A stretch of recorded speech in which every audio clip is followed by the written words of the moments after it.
Well, good evening, dear Pfeifenfreunds, pipe pals. How y'all doing? Well, it's I, the old Holy Smokin' Pipe Padre. I am back with another video after maybe a week or so. And I am smoking once again, for the second time, this absolutely gorgeous calabash, which was a gift from Mr. Tim. I'll just say that. And just gotta love this.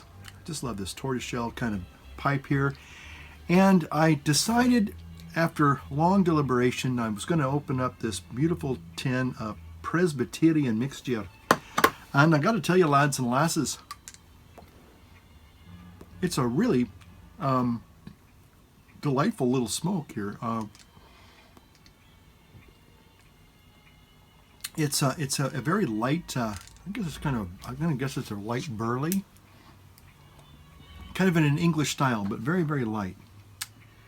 Let's see what it says here. Well, Virginia's. Interesting. I thought this was more of a burley. Mellow blend of U.S. Virginia tobaccos. A Macedonian grade exclusive aromatic pipe mixture. Interesting. Anyway, so Presbyterian mixture. And it's very light. It's mild. Has a wonderful has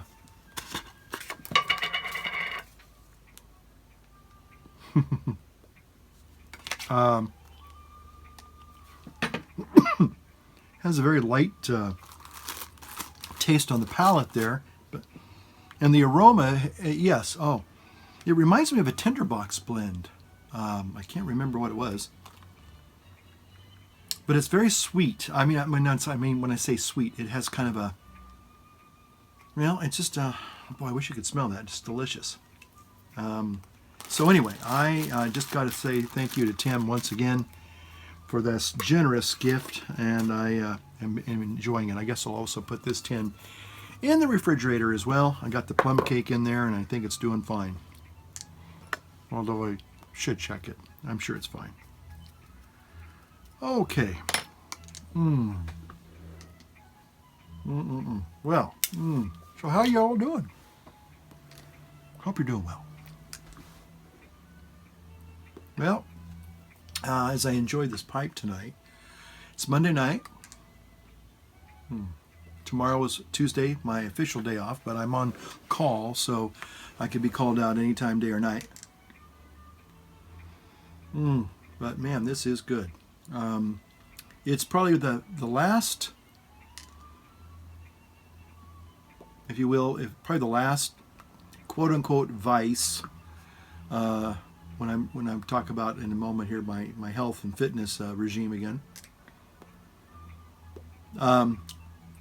It's probably one of the few indulgences I probably am allowing myself now. It's been about, what week, maybe a week or two since I made that other video, and so this, but man, this is really a great pipe. I love it because I love the way it feels in my hand. It's a calabash. I love the color, love the acrylic stem, and it's a good sized bowl. That is a respectable bowl, folks. Look at that. That's up there with the Hollywood Bowl. Yeah. So, well, it even smells nice. It's hard to sometimes smell the aroma when you're smoking the pipe yourself. Okay, it dawned on me. Somebody had asked me in a comment section a little while back, what pipe lighter am I using in my videos? And this is, I have to say, of the products that I've bought, and again, sometimes it might seem like, oh, you're just you've gone over to the dark side and you're just a Dunhill addict and a snob and all that. And when I found out that Dunhill makes pipe lighters, in fact, Herminator had a pipe lighter very similar to this. I forgot the name of it, but it's not a Dunhill, but it's very similar. So one night, when I was in the Briar Patch in Loman Plaza, I saw this pipe lighter. And yes, it was a Dunhill pipe lighter, and it was a bit expensive. And I got to tell you, I've had lots of pipe lighters. I've had lots of pipe lighters. But this is the one that has withstood the test of time for me. Now, it needs a little polish, it needs some cleaning up, it needs a little TLC. But if you go back and look at all my videos, once I got this, I've continually used it. It's just I like the style of it, but more importantly, I just like the functionality of it. You know, just all in one hand, click and twist, and you can even adjust the flame all with one hand. Okay. So I really like it. Got a little leather pouch for it, which is almost brand new. The day I bought it, like 4 or 5 years ago.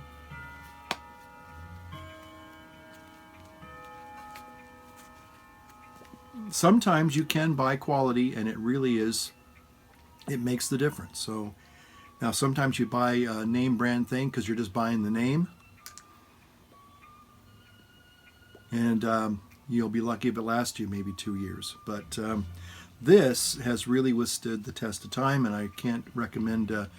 I don't know if the quality is any good anymore. The build quality is what it was 4 or 5 years ago.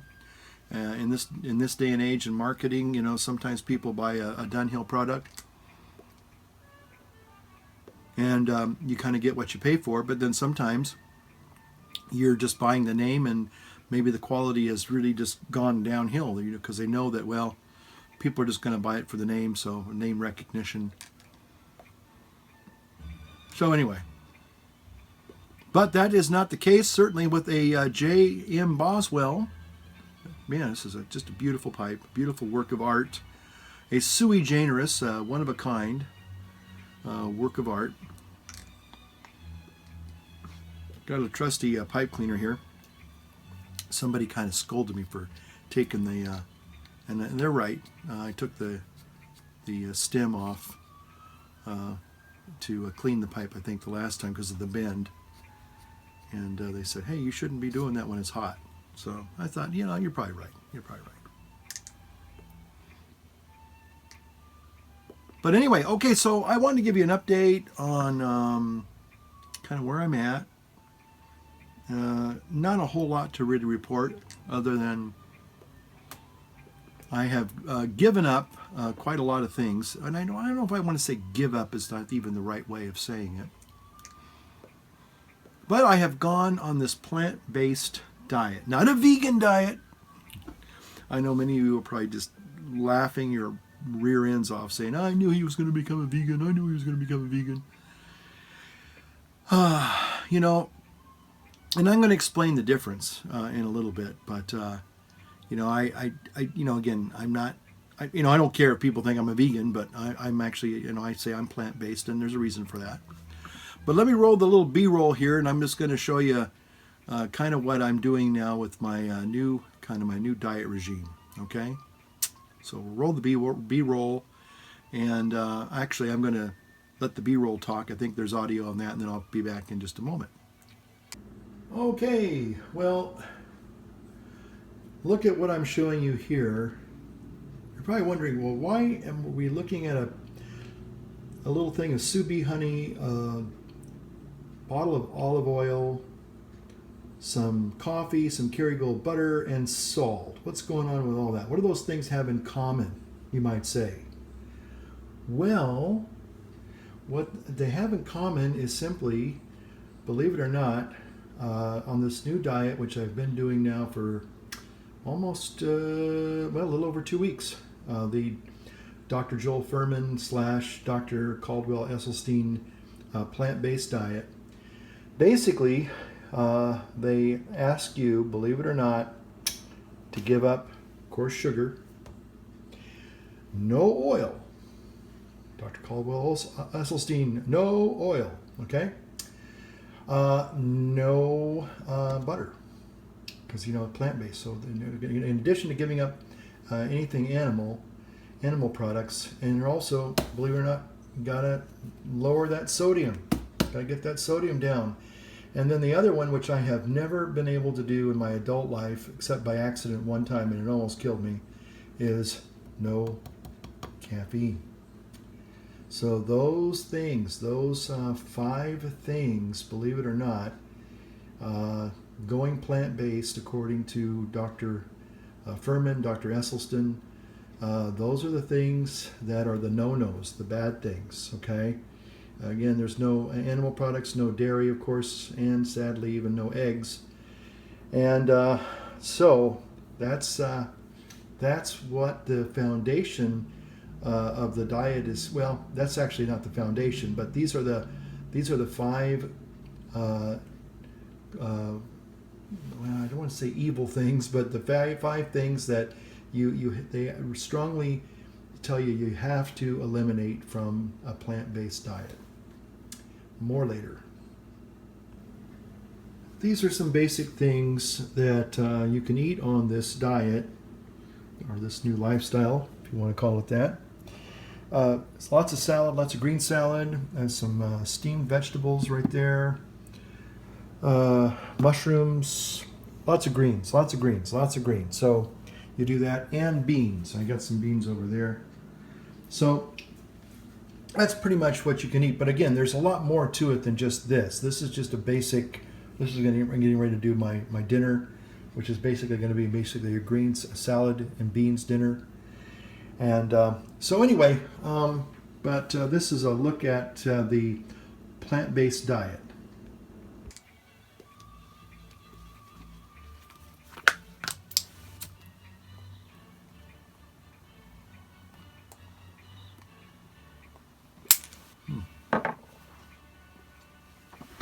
Well, so as you can see from the B-roll, I don't know exactly, I think I showed you the things that are not, that you have to basically say goodbye to on a plant-based diet, especially with whether it's Dr. Esselstyn's or Dr. Furman's diet.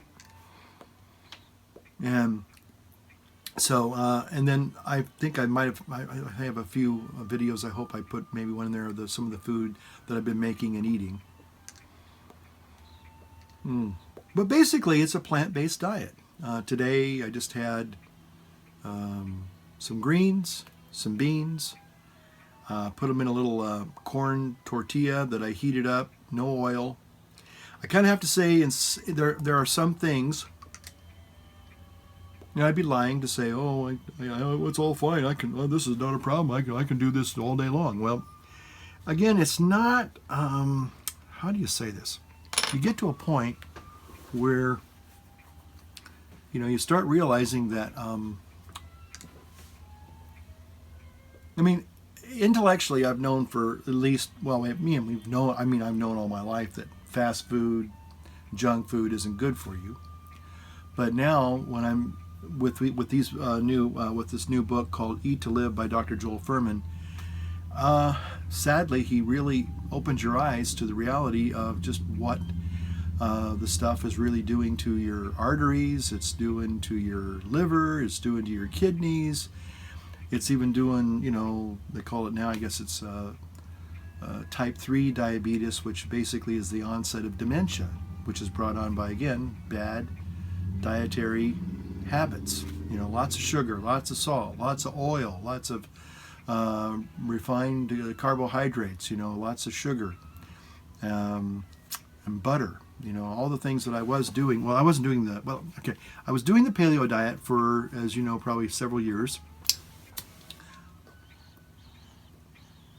with a few binges on the, from time to time. Nothing too serious. I kind of give myself maybe a week and, I'm just going to eat whatever I want, and then I get back on my diet. But this last time when I fell, I backslid on my diet, and it lasted almost 2.5 months. And I got up to about 223 pounds. I'm down about 209 now, so I'm hoping to get back under 200 and continue my journey downward. But I'm not trying to lose weight this time. That's not the goal. The goal is to really get healthy. Now, what brought this on was a lot of lightheadedness and dizziness. that I was experiencing a lot of fatigue, really crashing fatigue, and just couldn't even exercise. I mean, I still was going for the walks. I still did probably 4, 5, 6 miles today. That's the one thing that has been consistent is the daily walking, about between 3 and 5 miles every day, maybe a little bit more, maybe a little bit less, but always getting at least 30 minutes in. That was always the bare minimum, and always going and exceeding that. So that was the one thing I even when I was eating all the bad foods, I was still walking. So I think that helped a bit.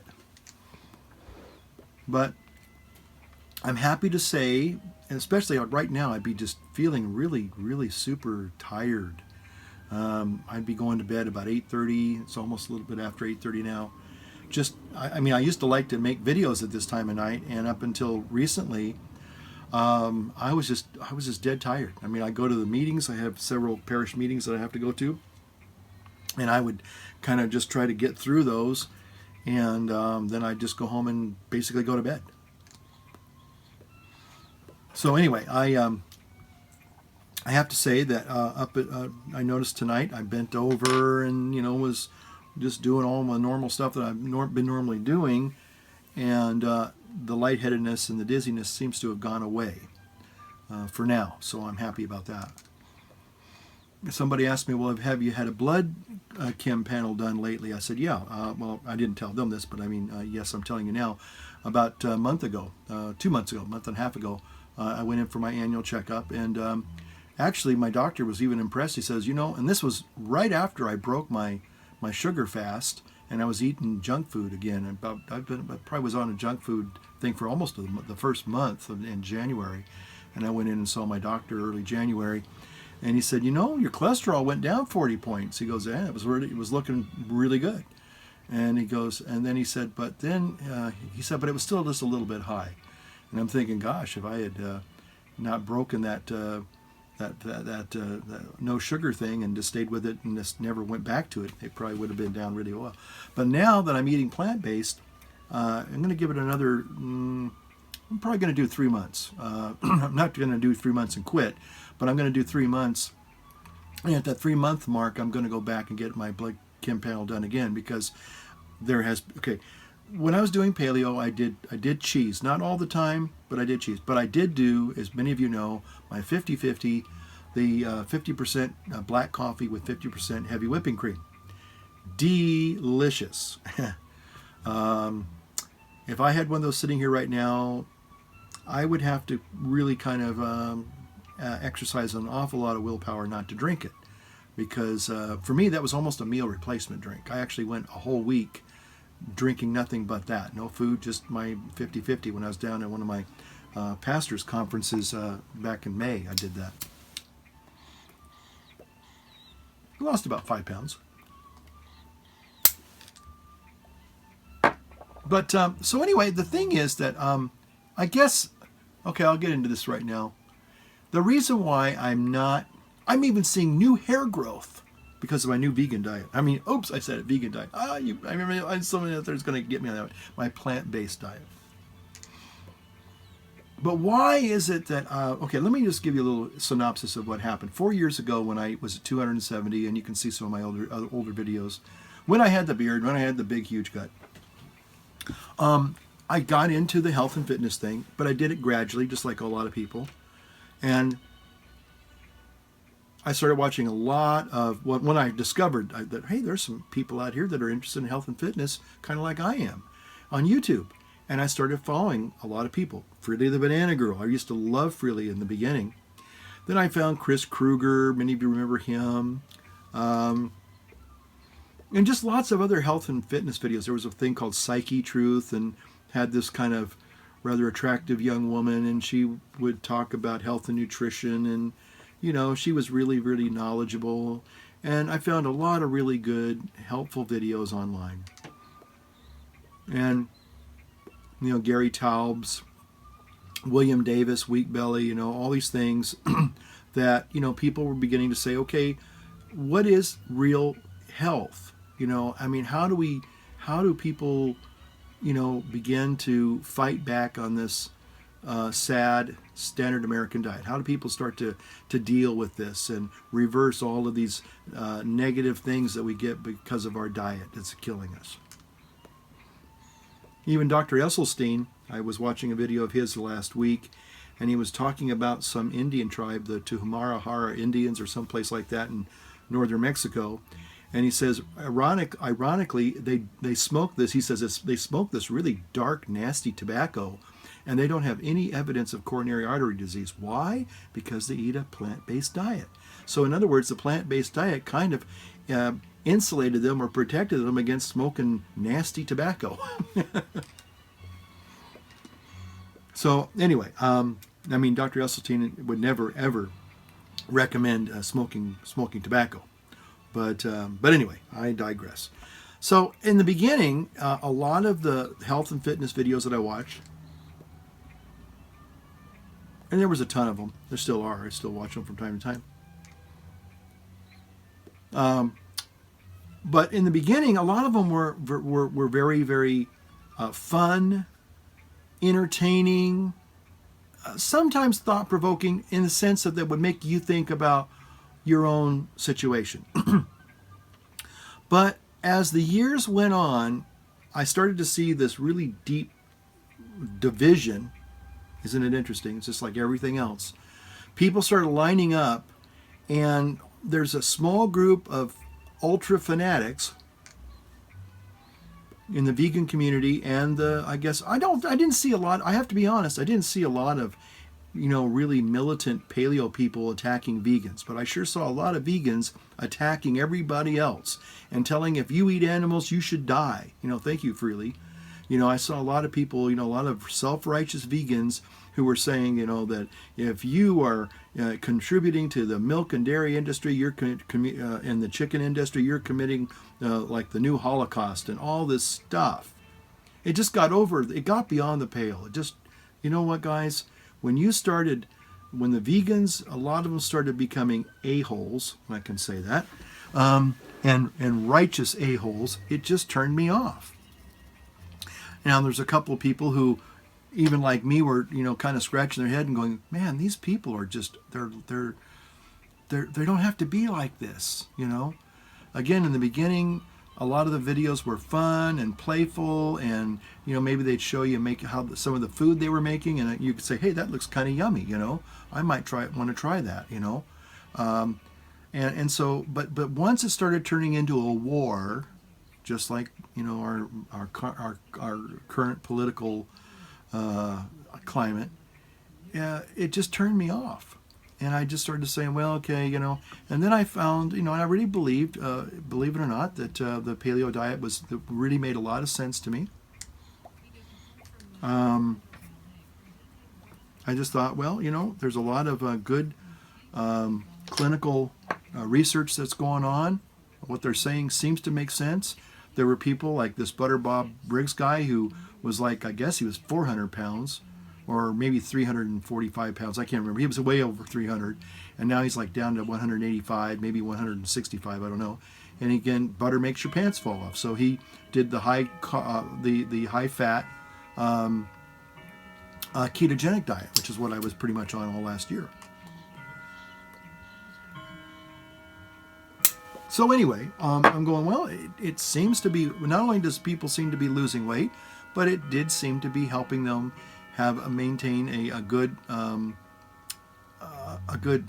healthy lifestyle. So anyway, I thought, well, there's a lot of, seems to be a lot of proof into what these people are saying. And for almost 2.5, almost 3 years, I was doing really, really well on this ketogenic paleo diet, and I loved it. I won't lie about it. Who wouldn't like to have chicken and steak and fish and those tasty things? They taste great. But but then I just started, like I said, about just before I ended the no sugar, and just kind of gave into a little bit of a despair there. Not the spare ribs, but the despair, or the despair ribs. I just was not feeling good. So anyway, long story short, after starting to feel some things that I'm going, this isn't a good sign. And I just remembered that Dr. Esselstyn started talking about in his earlier videos, and in fact I started watching his along with all the other introductory videos in health and fitness. His were up there, Forks and Knives, Forks Over Knives. So, but his claim to fame, and it seems like he has clinical scientific proof that if you eat a plant-based diet, it can do two things. Within 3 months, you can see actual reversal of the arterial sclerosis that in your arteries. It begins to dissolve naturally through the eating of the plant-based diet. It starts to open up the blood vessels, the arteries. And then also he says that if you eat this way and you stay on this diet for the rest of your life, you can bulletproof yourself against a future coronary event. And he has some clinical scientific background to prove it. So it doesn't take a rocket scientist to figure out if you're having, dizziness and lightheadedness, it's, probably we got some blockage going on here. Now, I didn't get an ultrasound yet, but that's the next thing I'm also going to do as well as get that shot for anti-shingles too. So anyway, so that's what I'm doing. I'm doing a plant-based diet. And again, I don't like in fact, I don't think Dr. Esselstyn even refers to himself as a vegan. He just says he's plant-based, and I respect that. I respect him. Technically, if you wanted to say what menus would I be interested in now, I'd probably have to say, well, yeah, a vegetarian or a vegan menu. But I don't subscribe to the philosophy that most vegans do. And that's, again, I'm not, if you want to be a quote-unquote dyed-in-the-wool true 105% vegan, I say go for it. But you know what? Don't look back and expect me to be following, because I won't be. In fact, a lot of people, have even tried to give a definition to what a true vegan is. And, Dom Bauer, the Scottish guy, talked a lot about different levels of veganism. And, to me, it's not a philosophy. It's not a religion. It's not a political stance that I take. It's just the fact that I eat plant-based food because I know it's healthy for me. That's as simple as it gets. Now, again, some people saying, yeah, but aren't you going to miss all the goodies and all that stuff? Well, I'd be lying to say I'm probably not going to miss it from time to time. And who knows, maybe, again, I'm a little bit leery of trying to go off this thing, and because I'm afraid I might go in another tailspin. I don't know how far down I go again. But I'm content right now. In fact, this is probably the longest I've gone eating just nothing but plants. And not only that, but I don't put salt on my salads. I don't put oil on my salads. I make a special dressing out of vinegar, fruit. That one's a berry vinegar, one's a champagne vinaigrette, and you mix a little bit of hummus, and you make a sauce that way, and then you drizzle it on, and it's good. Tastes good. And there are things that you can make that will. Again, I'm not, and I also want to say this, I'm not buying any processed, quote-unquote, vegan foods. I'm not cheating with, vegan cheese or vegan meat, quasi-meat substitute things. I'm not doing that either. Anyway, so I'm basically just doing plants and some fruit. Now, fruit has come back in my life, not a lot, but I have like an apple. And I've always loved apples.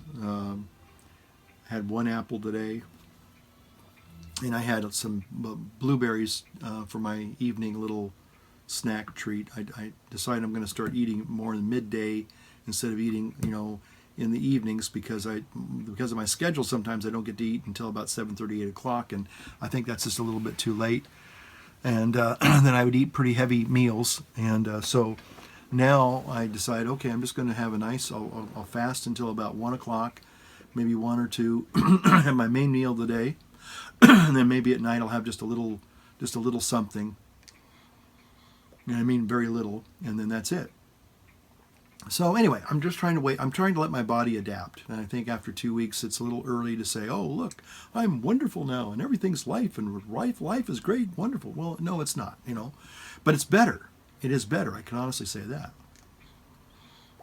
And so anyway, I just wanted to kind of just share that with you. I'm, kind of moving forward again, and I'm feeling good about that. I started doing a little bit of just my basic exercises again. I haven't really committed to that fully. I'm still a bit weak.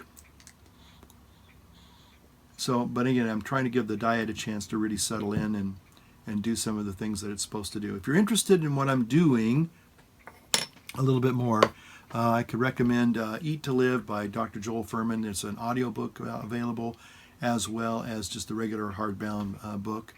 You can probably get it on iBooks or maybe Kindle or whatever, and get an e-copy of it and read it on your tablet there.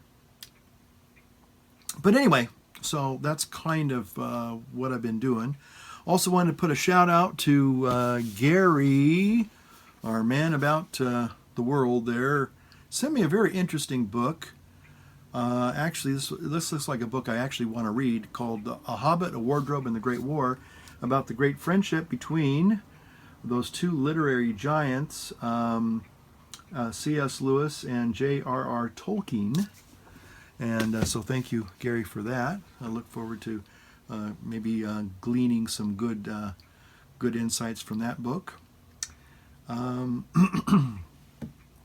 So that's pretty much really what I guess I'll leave it there for now. Don't have a whole lot to say. I'm really this is Lent, and one of the things I try to give up, although I have to be honest, I've kind of find little back doors into looking at news articles from time to time. But I just try not to get too steeped in all the political stuff, because it seems like almost every 2 or 3 hours it's changing. There's just all these new brouhahas going on, and different protests and marches, and people slinging accusations one way or the other, and people yelling and screaming and rioting in the streets, and all this mayhem, which is very, very discouraging, I have to say. Very, very alarming too, because this could really get really, really ugly. And again, there's a lot of really kind of sinister folks out there that are taking advantage of the political unrest, and I think if we're not careful, we could find ourselves.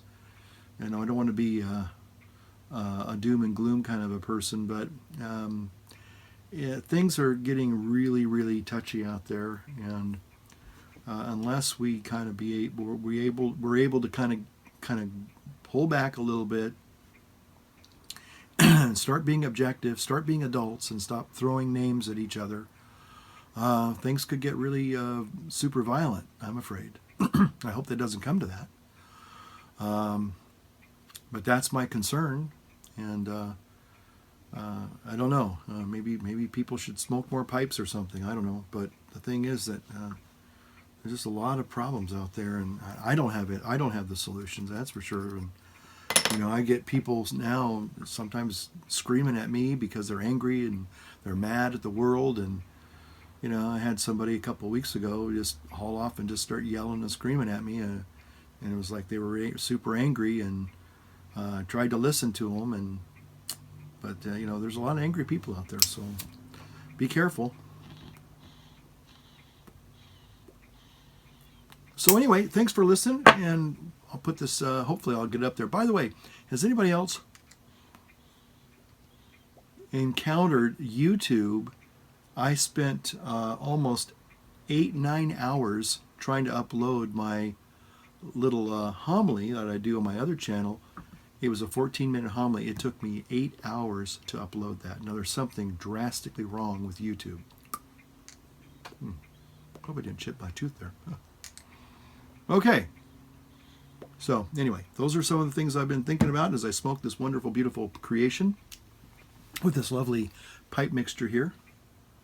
Lovely, lovely. So, I will leave it at that and say sayonara.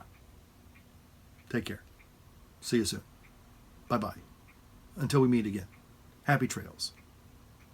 Live long and prosper.